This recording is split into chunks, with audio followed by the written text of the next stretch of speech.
I was gonna do a video reacting to Logan Paul's marriage video because I think it's a really cool thing that he got engaged to someone that he loves. But I feel I need to speak about the George Janko situation. If you don't know who Logan Paul is and you don't know George Janko, let me give you a quick rundown. Logan Paul has a podcast called Impulsive. George used to be a co-host on Logan's podcast. They came to creative differences and George made the decision to walk because he couldn't stand how Logan was treating him as a friend. I find it really difficult because I find Logan Paul really entertaining. I think he's a good entertainer, he's a great businessman, and he's really molded himself into a successful human being over the last few years after the whole Japan incident. So it really irks me that he openly bashes George Janko for leaving the podcast, saying certain things like this. I love this outlet and it exists because people watch, and without people watching, I just have a show like and has made George sign NDAs to basically say that he cannot speak up about the real reason why he left Impulsive. He very much made it clear that I'm not allowed to speak up about things. Legally? Yeah. And then his attorneys hit me up and said, hey, let me remind you about the stuff you've signed. I didn't want to cross a line, and I don't want to cross a line with you. Yeah. But so I asked him if you could have me on. He'd probably say yeah, because he knows the contract. I would not ask if he can have you on. I can have anybody on. I'll show you what I said to him. I said, I'm having George on, and if there's some place that you don't want me to tread because either of you would get in trouble legally or whatever, he said, I can talk about anything. Yeah, I mean, knowing that you can't. Yeah, right? Exactly. Oh, okay.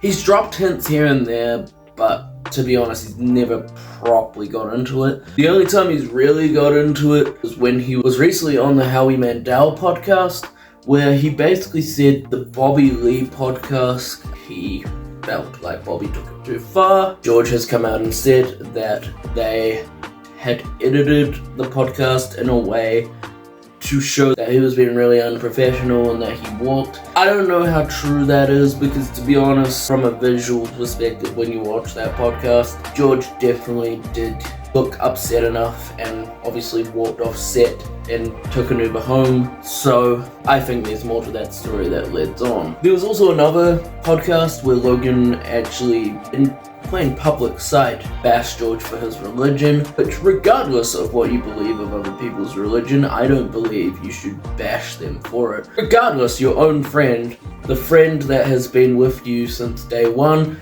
stuck with you past the Japan stuff, even tried to fight KSI and he looked like a literal twig in the first KSI vs Logan Paul press conference.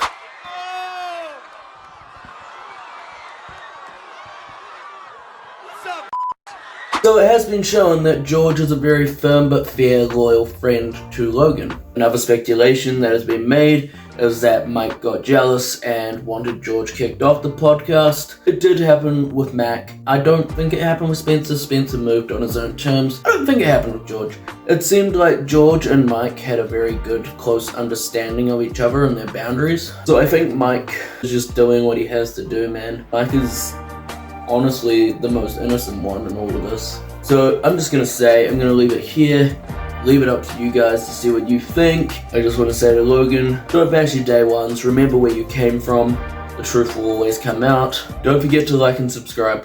I ask God, give me the heart of David. Honestly, I'm not patient.